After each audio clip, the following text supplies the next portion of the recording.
There, to the best of my knowledge, has been no use of other use of force options like rubber bullets. I'm aware that that's been twittered by a number of people, but that, like much of the information being put out by these anarchists, is misinformation in order to mislead the public and the media.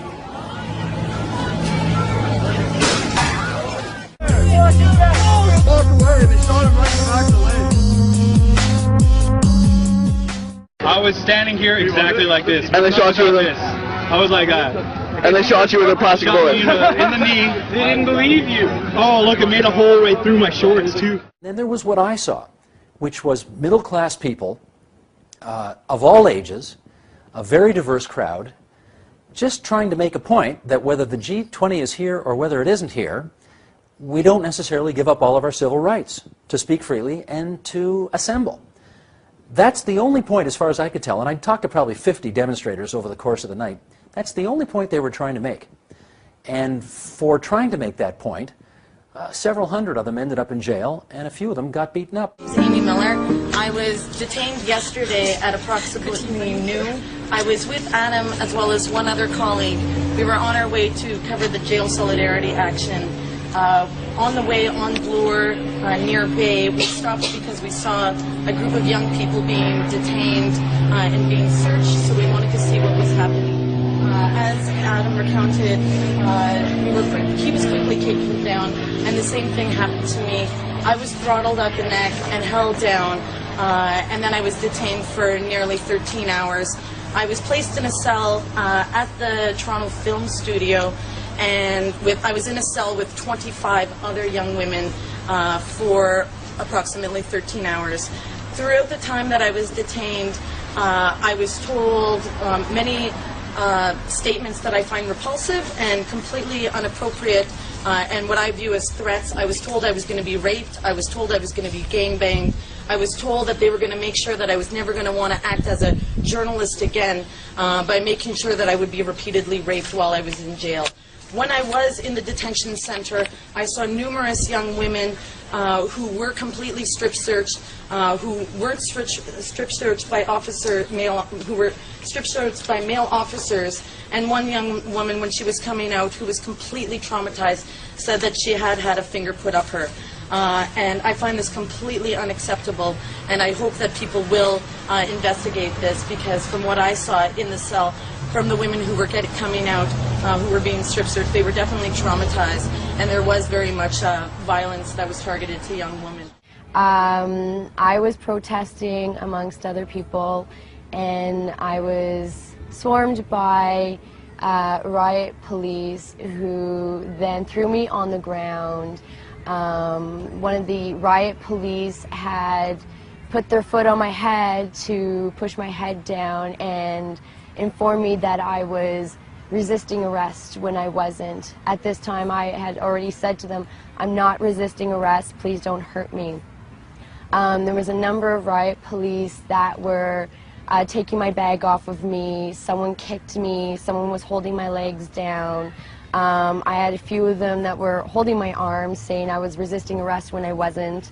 And then eventually they got my hands behind my back because they asked me to. I put my hands behind my back, and they then put the zip ties on my hands, and which were really tight. I was losing circulation in my hands. At this point, one of the riot police officers had pulled my hair and pulled me up off the ground by my hair.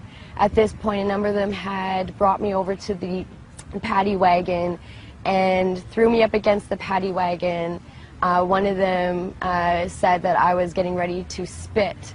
I said, no, I'm not getting ready to spit. They said, put your hand on her mouth.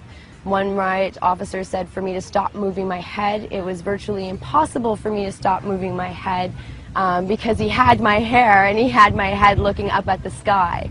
The other riot police officer then put his hand over my mouth, and I told him I wasn't going to spit. He told me to shut the fuck up. A number of they kept saying that to me. They kept telling me to shut the fuck up. They told me that I was provoking the people, and I was trying to tell them I wasn't.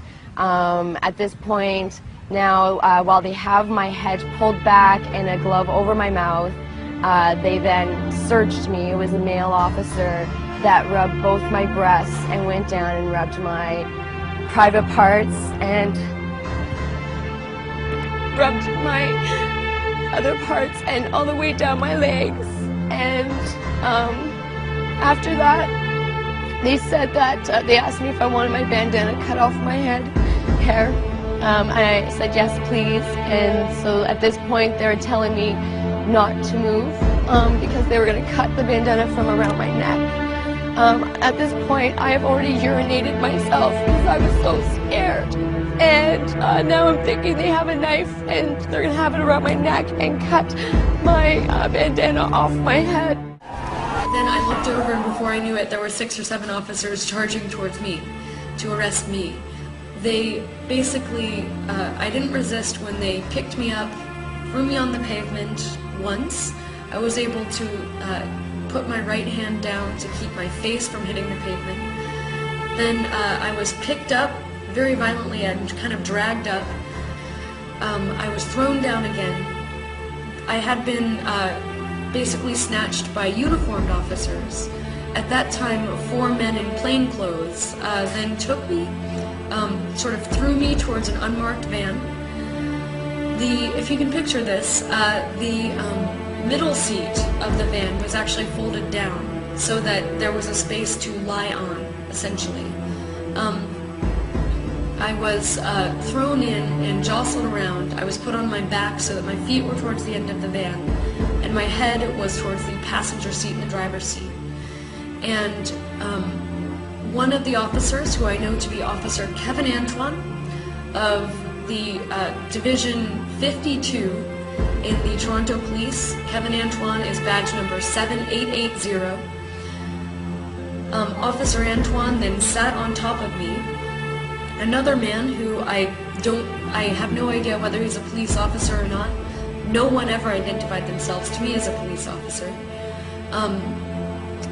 Then actually, the second officer then, Officer Antoine was punching me in the torso after I was thrown in the van. The second officer then actually went and choked me and dug his thumb deeply into my carotid artery, and I almost went unconscious. Then Officer Antoine was just continuing to sit on top of me and sort of shifting around, sort of treating me like an inanimate object. My throat was held for about 10 seconds. I very closely tried not to lose consciousness at that point. But at that point I lost bladder control and urine seeped into my clothing. Then I did not go unconscious, and the other officer released my throat. At that point, that other officer then punched me in the head very hard. I still did not lose consciousness. At that point, Officer Antoine then sort of started patting around me and said, "Why is she wet?" To the other officer, and the other officer replied that I had urinated on myself. And at that point, Officer Antoine then expressed disgust and scooted further down my legs. He had been sitting again over my pelvic area. So, at that point, Officer Antoine then continued to verbally assault me, was using a variety of very, very gender-specific terms, very sexually charged terms. They're terms that I do not want to repeat out loud. So Officer Antoine then continued to go ahead and verbally assault me, as it took several minutes to pull into the police station. I had been flipped over on my stomach by that point, and he actually threatened to punch me in the nose as well and break my nose if I did not keep my face down towards the carpet. I was in a very vulnerable position, and I consider myself pretty lucky that things weren't actually worse. I stand with all of the women who have been assaulted and whose rights have been violated during the G20.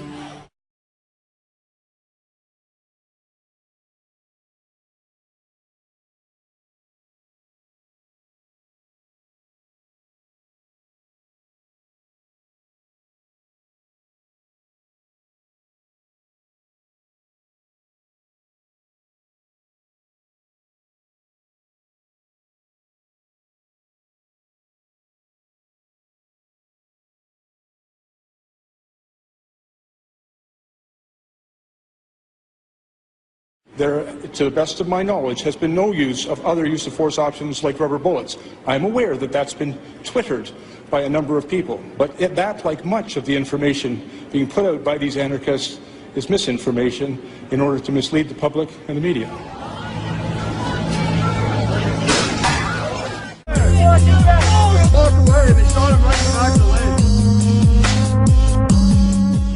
I was standing here exactly like this. And they shot you with this. I was like, And they shot you with a plastic bullet. in the knee. They didn't believe you. Oh, look, it made a hole right through my shorts, too. Then there was what I saw, which was middle-class people of all ages, a very diverse crowd, just trying to make a point that whether the G20 is here or whether it isn't here, we don't necessarily give up all of our civil rights to speak freely and to assemble.